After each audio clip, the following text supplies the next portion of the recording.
I'm going to come out and just call it, guys. This week was embargo week. Now, what does that mean? It basically means we didn't get a lot of content because even though these consoles are in the hands of consumers and people that are going to display and kind of showcase what they are, there's all these, invisible walls, these blockades called embargoes. Now, I get it.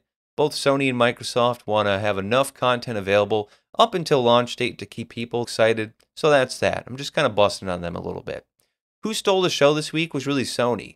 We got to finally see the PS5 in the hands of consumers, tech insiders, and YouTube influencers, and they could unbox the console and show us how gigantic this thing is, how much it weighs. Outside of that, it's kind of lackluster. We didn't get to see any UI, we didn't get to see any PS4 gameplay, no PS5 gameplay, nothing really hands-on aside from an unboxing. So pretty cool there, but nothing extraordinary.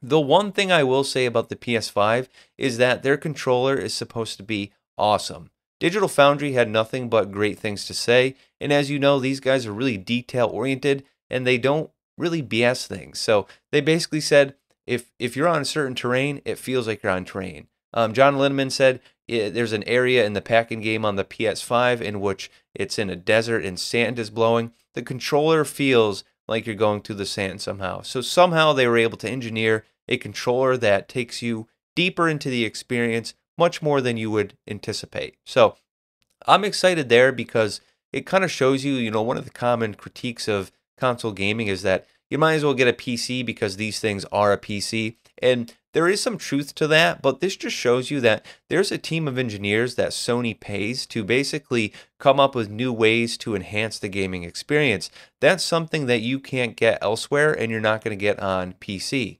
Now, with that said, Microsoft also had some stuff this week, although it wasn't as substantial as Sony because, again, that was Sony's first showing of the PS5 in the hands of somebody outside of the Sony corporation.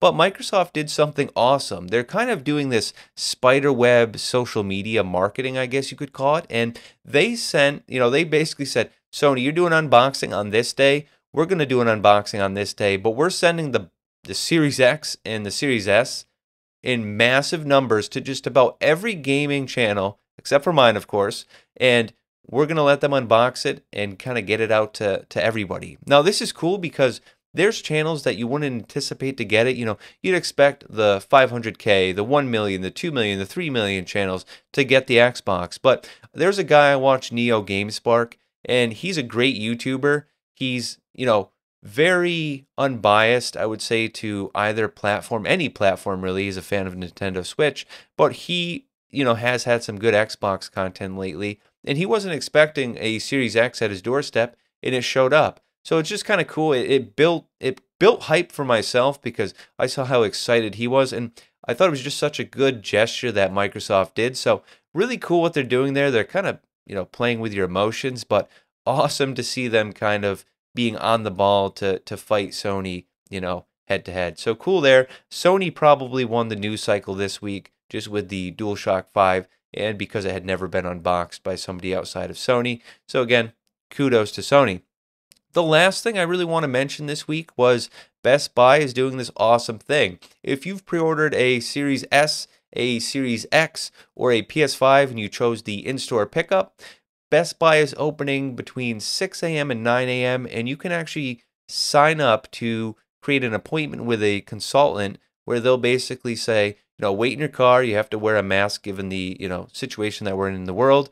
And they'll call you. You come in, buy the Xbox, buy the PS5, get a controller, get some accessories, a video game, whatever it is, and you can go on your merry way. This is cool because they're not doing a midnight launch, but they're opening up early and they're going to kind of confirm that if you've pre-ordered, you don't have to worry about like, oh my God, am I going to get to the store? Is there going to be enough, stock available? They are basically securing your Xbox, so it gives you a peace of mind. I will say they did actually come out and say if you can't meet the 6 to 9 a.m. requirement or time slot, that as long as you have a pre-order, you can come in at any time during the day and get your Xbox.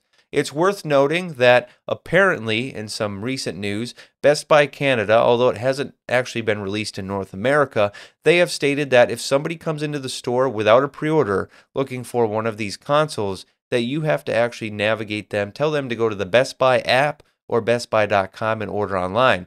I'm not sure if this is to really limit the number of people in store for, person-to-person contact, or if they're really in that high of a demand. But I found that really interesting, and I'm actually quite happy that Best Buy is handling it this way, so you don't have to be in a long line wondering if you're getting a console. Even with a pre-order during these times can be anxiety-inducing.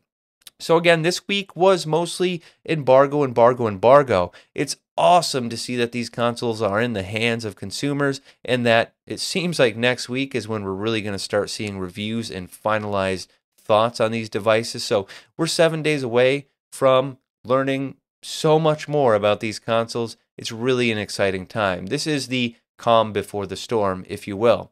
If you've enjoyed this content, throw me a like. Hit the subscribe button, hit that bell icon. We're going to have more content when I do get the Xbox. I'm going to try to do a video review or maybe even me getting the Xbox. That would be kind of fun. So again, guys, throw me a like, hit that subscribe button. If you have anything to add, throw a comment down below. And as always, have a great day.